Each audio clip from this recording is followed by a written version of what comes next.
EPS 95 ಪೆನ್ಷನ್ದಾರರು ಈ ದೇಶದಲ್ಲಿ ಸುಮಾರು ಒಂದು 75ರಿಂದ 80 ಲಕ್ಷ ಜನ ಇದ್ದಾರೆ ಅಂತ ಅನ್ನೋದು ಕಿವಿ ಕೇಳಬೇಕು, ಕಣ್ಣು ಬಿಟ್ಟು ನೋಡ್ಬೇಕು, ನೋಡ್ತಾರೇನೋ ಅಂತಂದು ಭರವಸೆ ಮೇಲೆ ಎಲ್ಲಾ ರಾಜ್ಯಗಳಲ್ಲೂ ಇದೇ ತರ ಕಾದು ನೋಡ್ತಾ ಇದ್ದಾರೆ ಸ್ನೇಹಿತರೆ.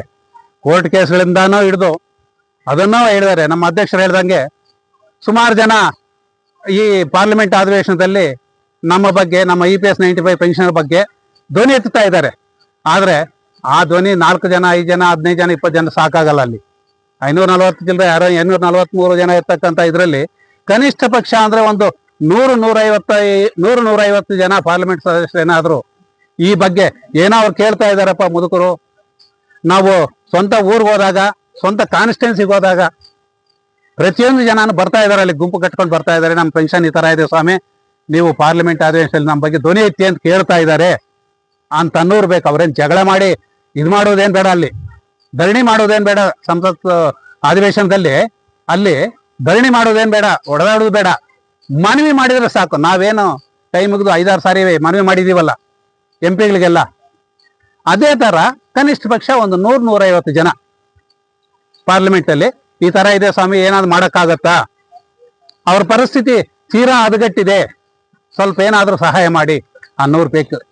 ಅದರಲ್ಲಿ 15-20 ಜನ ಮಾಡಿದ್ರೆ ಏನೇನು ಇರುವೆ ಕಚ್ಚಿದಂಗೆ ಕೂಡ ಆಗಲ್ಲ ಅವ್ರಿಗೆ. ಯಾಕಂದ್ರೆ ಮೊಂಡು ಜನ, ಕಲ್ಲು ಹೃದಯ ಇರೋರು, ಅವ್ರಿಗೆ ಮಾನವೀಯತೆ ಅನ್ನೋದಿಲ್ಲ, ಸತ್ತೋಗಿದೆ ಎಲ್ಲಾ ವಿಧದಲ್ಲೂ.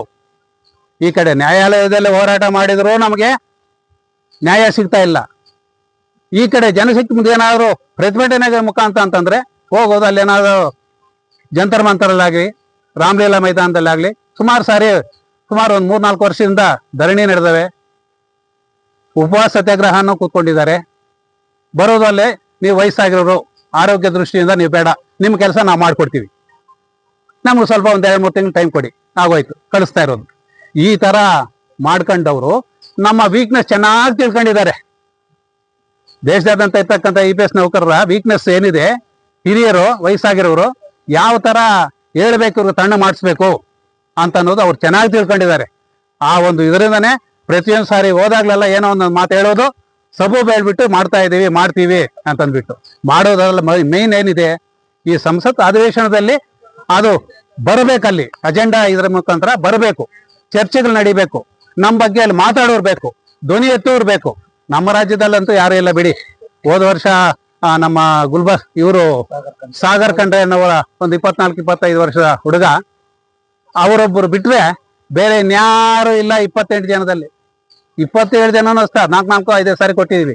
ಎಷ್ಟೋ ಜನ ಬಂದಿದ್ದೀರಿ ನೀವು, ಯಾರ ಹೆಸರೇ ಎತ್ತಲಿಲ್ಲ, ಬರೀ ಮಾಯಿ ಮುಚ್ಕೊಂಡಿದ್ರು. ಈ ತರ ನಡೀತಾ ಇದೆ.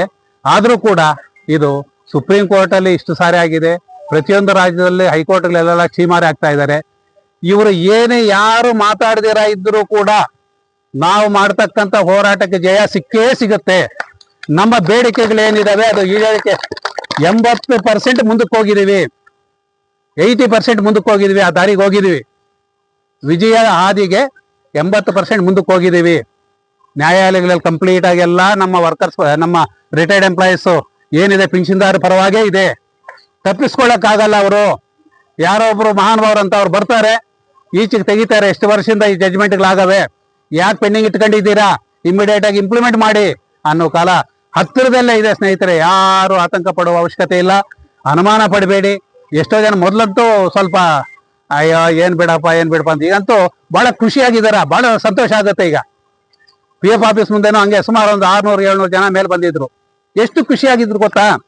ಮೊದಲು ಅಲ್ಲಿ ಬರೋರು ಅಯ್ಯೋ ಏನ್ ಬಿಡಪ್ಪ, 5 ವರ್ಷ ಆಯ್ತು, 6 ವರ್ಷ ಆಯ್ತು, ಮುಖ ಹಿಂಗ ಹಾಕೊಂಡು ಏನೆಲ್ಲ ಅದೇ ರಾಗ ಅದೇ ಹಾಡು ಈ ತರ ಇತ್ತು. ಇಲ್ಲ, ತಮ್ಮಲ್ಲಿ ನಿಜವಾಗ್ಲೂ ಯಾರು ಈಗ ಎಲ್ಲರಿಗೂ ಗೊತ್ತಾಗಿದೆ, ನಿಮ್ಗೆಲ್ಲರಿಗೂ ಗೊತ್ತಾಯ್ತು ಏನ್ ನಡೀತಾ ಇದೆ ಇಲ್ಲಿ.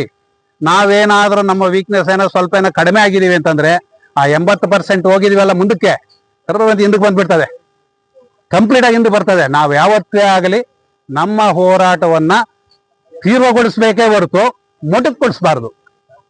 ಅದೇನಾದ್ರೂ ಹಿಂದಕ್ಕೆ ಬಂದಿದೀವಿ ಅಂತಂದ್ರೆ ಈಗ 80% ಹೋಗಿರೋದು ಇಲ್ಲ, ಯಾವತ್ತೇ ಆಗಲಿಲ್ಲ. ಯೋಚನೆ ಮಾಡಬೇಡಿ, ನಿರಂತರವಾಗಿ ನಮ್ಮ ಹೋರಾಟ ನಡೀತಾ ಇರಬೇಕು, ಯಾವುದೇ ವಿಧವಾದ ತೊಂದರೆ ಇರಲ್ಲ. ಮತ್ತೆ ಇನ್ನೊಂದು ಏನಂತಂದ್ರೆ, ಈ ಪ್ರತಿಭಟನೆಗಳು ಹೋರಾಟ ಮಾಡುವ ನಮ್ಮ ಈ ಸಮಾವೇಶಗಳಲ್ಲಿ ಹಣದ ಖರ್ಚೊಂದಿಲ್ಲ, ದುಡ್ಡು ಯಾರು ಕೇಳ್ತಾ ಇಲ್ಲ ಸ್ನೇಹಿತರೆ. ತಾವು ಏನಂತಂದ್ರೆ ಮನಸ್ಸು ಮಾಡಿ ಬರಬೇಕು, ತಮ್ಮ ಸ್ನೇಹಿತರನ್ನ ಕರೆತಿರ್ಬೇಕು. ಇದು ಅಷ್ಟು ಈಜಿಯಾಗಿ ನಾವು ಬಿಡಲ್ಲ. ಏನು ಹೊರಟೋಗ್ತಾ ಇದ್ದಾರೆ ಅಂತ ನಾವು ಹೊರಟೋಗ್ಬೋದು. ಅದು ಯಾರಾದರೂ ಬರ್ದಿಟ್ಟಿದಾರಾ ಇವ್ರು ಗಟ್ಟಿಯಾಗಿರ್ತಾರಪ್ಪ ಇವ್ರು ಮಾತ್ರ ಹೋಗ್ತಾರ ಅಂತ ಅನ್ನೋದು? ಅದು ಯೋಚನೆ ಮಾಡಬೇಡಿ. ನಾವು ಹೋದ್ರೆ ನಮ್ಮ ಹಿಂದಿನವ್ರಿಗಾದ್ರೂ ಅನುಕೂಲ ಆಗುತ್ತೆ. ಅವ್ರು ನೆನ್ಸ್ಕೊಂತಾರೆ. ನಮ್ಮ ಸೀನಿಯರ್ಸ್ ಇದ್ರಪ್ಪ, ದೊಡ್ಡವರು, ಎಷ್ಟೋ ಹೋರಾಟ ಮಾಡಿದ್ದಾರೆ. ಈಗ ಇದು 9ನೇ ವರ್ಷ ನಡೀತಾ ಇದ್ದಿದ್ದು ಲಾಲ್ಬಾಗ್ದು. ಇಷ್ಟು ವರ್ಷಗಳಿಂದ ಹೋರಾಟದ ಅವರ ಪ್ರತಿಫಲವೇ ನಮ್ಗೆ ಇವತ್ತು ಪೆನ್ಷನ್ ಬರ್ತಾ ಇದೆ. ಚರಿತ್ರೆಯಲ್ಲಿ ಬಂದಾಗ ಬರ್ತದೆ. ಯೋಚನೆ ಮಾಡಬೇಡಿ. ಆ ಸಾರ್ಥಕ ಸಾಕು ನಮಗೆ. ನಾವೇನಾದ್ರು ಅಷ್ಟೊಳಗಡೆ ಏನಾದ್ರು ಹೋದ್ರೆ ಇಲ್ಲ, ಯಾರು ಹೋಗಂಗಿಲ್ಲ. ಹತ್ರದಲ್ಲೇ ನಾವು ಈ ವಯಸ್ಸಲ್ಲಿದ್ರು ಕೂಡ, ಈ ಪರಿಸ್ಥಿತಿಯಲ್ಲಿ ಇದ್ರು ಕೂಡ ಅದರ ಅನುಭವ ಏನಿದೆ, ಎಷ್ಟು ಕೊಡ್ತಾರೆ, ಏನು ಬರ್ತವೆ ಅನ್ನೋದು ನಾವು ಅನುಭವಿಸುವುದು ಗ್ಯಾರಂಟಿ, ಶತಸಿದ್ಧ. ಎಲ್ಲರೂ ಯಾರು ಅನುಮಾನ ಪಡಬೇಡಿ. ನಮ್ಮ ಪೆನ್ಷನ್ ನಮ್ಮ ಹಕ್ಕು, ಭಿಕ್ಷೆ ಅಲ್ಲ ಅದು ಅಂತಂದ್ಬಿಟ್ಟು ಸುಪ್ರೀಂ ಕೋರ್ಟೇ ಹೇಳಿದೆ, ಹೈಕೋರ್ಟ್ಗಳು ಹೇಳಿದ್ದಾರೆ. ಅದಕ್ಕೋಸ್ಕರ ಆ ಕಾಲ ತೀರಾ ಹತ್ತಿರದಲ್ಲಿದೆ. ಯಾರು ಆತಂಕ ಪಡಬೇಡಿ, ಅನುಮಾನ ಪಡಬೇಡಿ. ಬನ್ನಿ, ತಮ್ಮ ಸ್ನೇಹಿತರನ್ನ ಕರೆತನ್ನಿ. ಇಲ್ಲೇ ಆಗಲಿ ತಿಂಗಳಿಗೊಂದ್ಸಾರಿ PF ಆಫೀಸ್ ಮುಂದೆ ನಡೆಯುವುದು ಬಹಳ ಸ್ವಲ್ಪ ಸೀರಿಯಸ್ ಆಗಿ ನಡಿಬೇಕು ಸ್ನೇಹಿತರೆ. ಅಧಿಕಾರಿಗಳಿರ್ತಕ್ಕಂಥದ್ದು ಅಲ್ಲಿ. ಅದಕ್ಕೋಸ್ಕರ ಮುಂದಿನ ದಿನಗಳಲ್ಲಿ ನಮ್ಮ ಅಧ್ಯಕ್ಷರು ಹೇಳ್ದಂಗೆ ಒಂದು ಬೃಹತ್ ಪ್ರತಿಭಟನೆ ಹಮ್ಮಿಕೊಳ್ಳಬೇಕು ಅಂತಂದ್ಬಿಟ್ಟು ಯೋಚನೆ ಮಾಡ್ತಾ ಇದ್ದಾರೆ. ಅದು ಫ್ರೀಡಂ ಪಾರ್ಕಲ್ಲೇ ಇರ್ಬೋದು. ಅದನ್ನ ಮಾಡೋಣ ಅಂತಾವು ಮಾಡ್ತಾ ಬಂದ್ರೇನೆ ಏನಿದ್ರು ಅವ್ರಿಗೇನ ಕಿವಿ ಅಲ್ಲಿಗೆ ಮುಟ್ಟುದು. ಇಲ್ಲ ಅಂತಂದ್ರೆ ಇದೇ ರಾಗ ಅದೇ ಹಾಡು ಅನ್ನಂಗೆ ಆಗುತ್ತೆ. ಯೋಚನೆ ಮಾಡಬೇಡಿ. ಯಾರೇ ಆಗಲಿ ಖುಷಿಯಿಂದ ಇರ್ರಿ, ಖುಷಿಯಾಗಿ ಬರ್ರಿ, ಸಂತೋಷವಾಗಿ ಬರ್ರಿ. ನಮ್ಮ ಬೇಡಿಕೆಗಳನ್ನ ಈಡೇರಿಸ್ಕೊಳ್ಳೋಣ. 100ಕ್ಕೆ 100 ಪಾಲು ನಮ್ಮ ಬೇಡಿಕೆ ಇರೇ ಇರುತ್ತೆ ಅಂತ ಹೇಳಿ 4 ಮಾತು ಮುಗಿಸ್ತಾ ಇದ್ದೀನಿ ಸ್ನೇಹಿತರೆ.